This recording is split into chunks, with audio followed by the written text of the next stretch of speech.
Hello everybody and welcome to another episode. In today's episode I'm going to show you how to replace the rear brake pads and also how to replace the rear brake shoes and the brake disc on any Mercedes-Benz Vito from the year 2005 and up. So today I'm working on this car, and this car is made in the year 2006, and because I have to do some maintenance checks, I decided guys to show you all how to do and how to replace all of these parts on this car. So first what you have to do is to lift the car up and remove the rear wheel. Also, I recommend all to not to pull the handbrake while you are working on the brake pads, because if you pull the handbrake, you won't be able to release the caliper, and also you won't be able to replace the parts which you have to replace because they are pushing against the brake disc and you won't be able to remove them. Normally, this is a very easy job. It can be done by anyone and everywhere. Doesn't matter where you are located. If you have some tools and if you have the time, you can just work on your car itself at home, and very easy with normal tools. So after remove the rear wheel, you'll have to remove the two screws. You'll have one at the top and one at the bottom, which are securing the caliper mounted to the caliper mounting bracket. And after that, you'll have to remove one more screw from the middle of the caliper, which is securing the brake pads wear sensor. From here, just follow what I'm doing because it's very easy. You just have to take your time. The only difficult part when you are doing this kind of job, it's removing the bolts from right here, because those are very tight and in some cases you won't be able to remove them if you don't have an impact gun. And after that, you'll have to remove the brake shoes from inside the brake disc, and also to remove the brake shoes and to install the new brake shoes. It's a little bit difficult because you'll have some springs and they are in a very big tension, and probably not everyone is able to do it. But if you follow my advice, probably you'll be able to do it very easy at home and with normal tools. So moving forward, to begin, you'll have to use a 30mm socket to remove the two bolts which are securing the caliper mounted to the caliper mounting bracket. And after that, to remove the caliper mounting bracket completely from the hub, you'll have to use an 18mm socket and a very big wrench or an impact gun if you have one.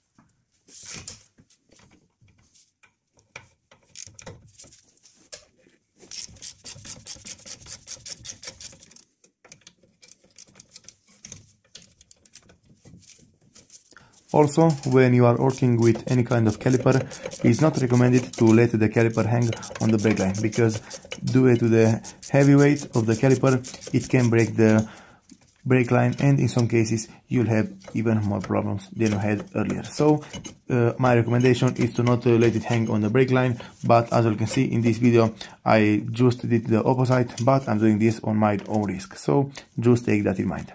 After that, after you remove the caliper mounting bracket, I recommend all to remove the slide pin, and you'll have to clean them very good, and after that you'll have to lubricate them very good, and you'll have to push them back inside the caliper mounting bracket.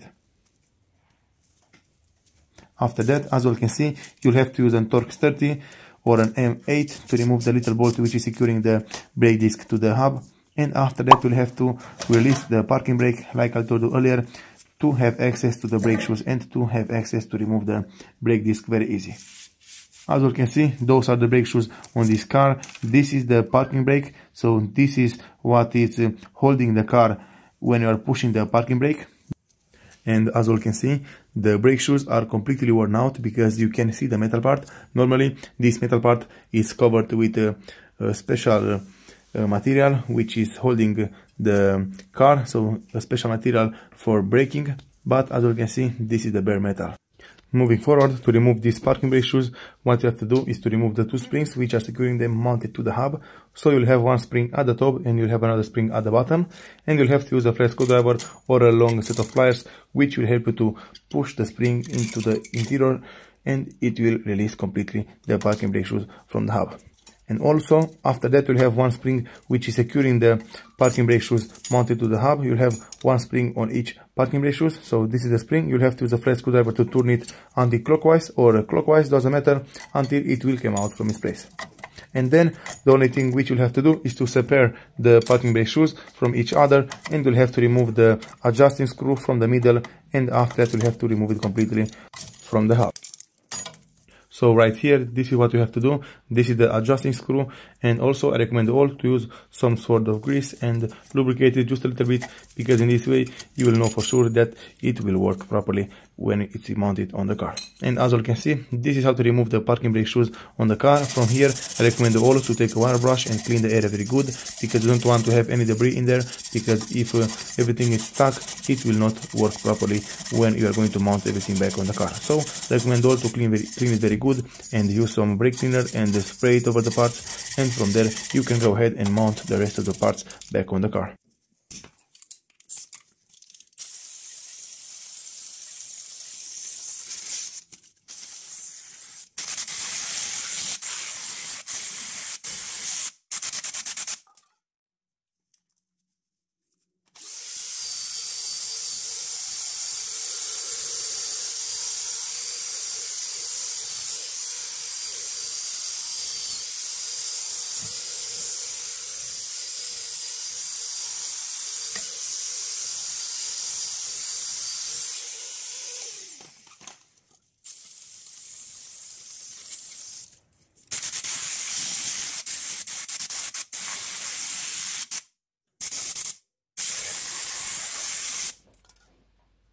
Okay everybody, so as you can see, this is where you will have to put the little springs which are securing the parking brake shoes, and also this is where the cable from the parking brake is going. So you'll have to put the parking brake shoes one on each end from the cable, and on the other end you'll have to tighten the parking brake shoes using the little springs.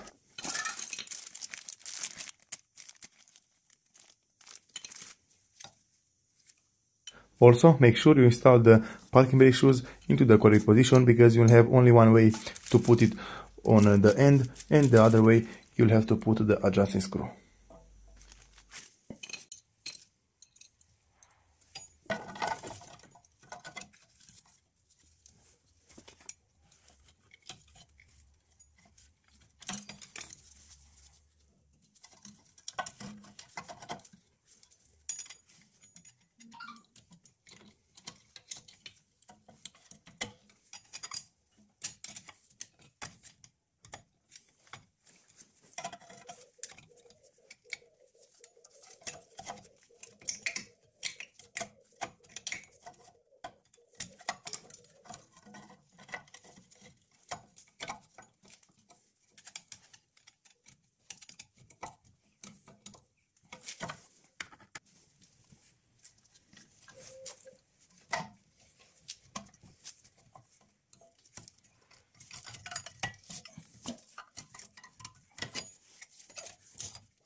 So as also, it was a little bit difficult for me to put the parking brake shoes, but eventually I was able to do it.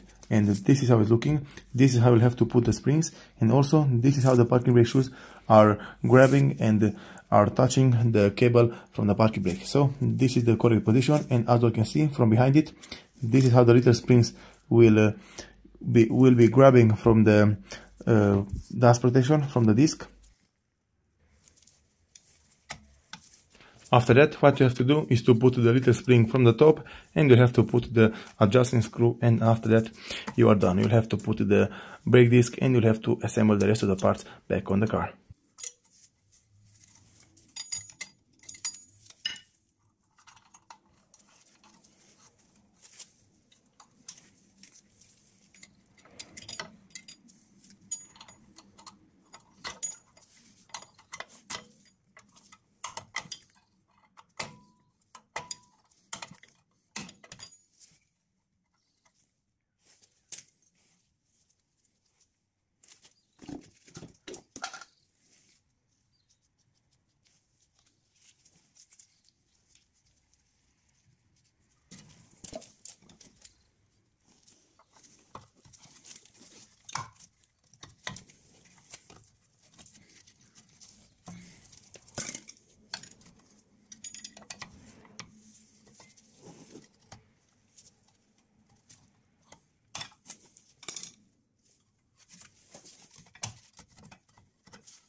After install back the brake disc, as you can see, when you are trying to turn it, it will work a little bit hard. So in my opinion, I don't recommend you all to adjust the adjusting screw from the parking brake shoes, because already if your parking brake shoes and also if your brake disc is brand new, you don't have to adjust it because it will work perfectly in this position just fine. And as you can see, if you want to adjust it, you'll have to turn the brake disc until you will see the little adjusting screw from inside the parking brake shoes, and with one flat screwdriver you'll have to turn the little star. You'll have to turn it until the brake disc will work a little bit harder or not, and in this way you will know that you are adjusting or not the parking brake shoes. After that, what I recommend all is to put back the caliper mounting bracket. I also put some grease over the slide pin. Everything is working perfectly, and from here you'll have to assemble everything back together, and you'll have to put the two bolts which are securing the caliper mounting bracket from behind, and then you'll have to put the metal parts on which the parking brake pads will slide.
After you are done with installing the brake pads into the caliper mounting bracket, I recommend all to install the brake pad wear sensor on the brake pad from the inside, because in my opinion this is the best place to put it, and also this is the place where the manufacturer installed the brake pad wear sensor, and this is why I also like to put it right there. But if you want to put it on the brake pad from the exterior, this is not a problem, because it will work just fine on whatever side you are choosing to put it.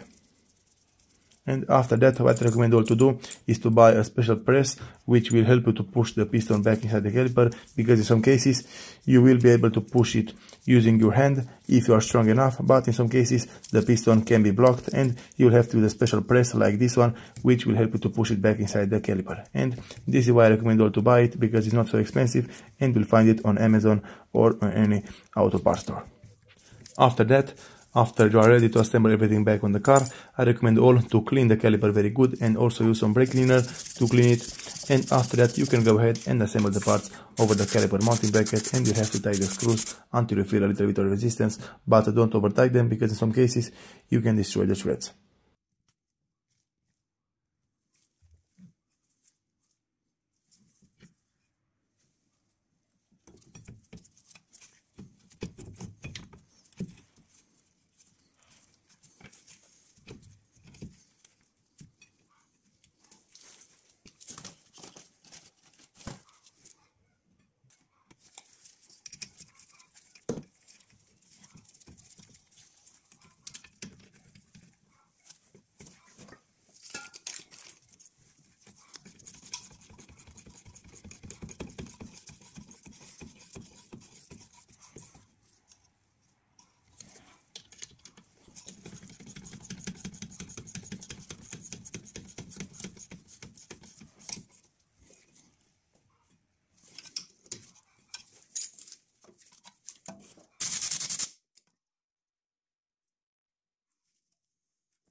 Okay everybody, this is all you have to do in order to replace the parking brake shoes and also the brake disc and the brake pads on any Mercedes-Benz Vito from the year 2005 and up.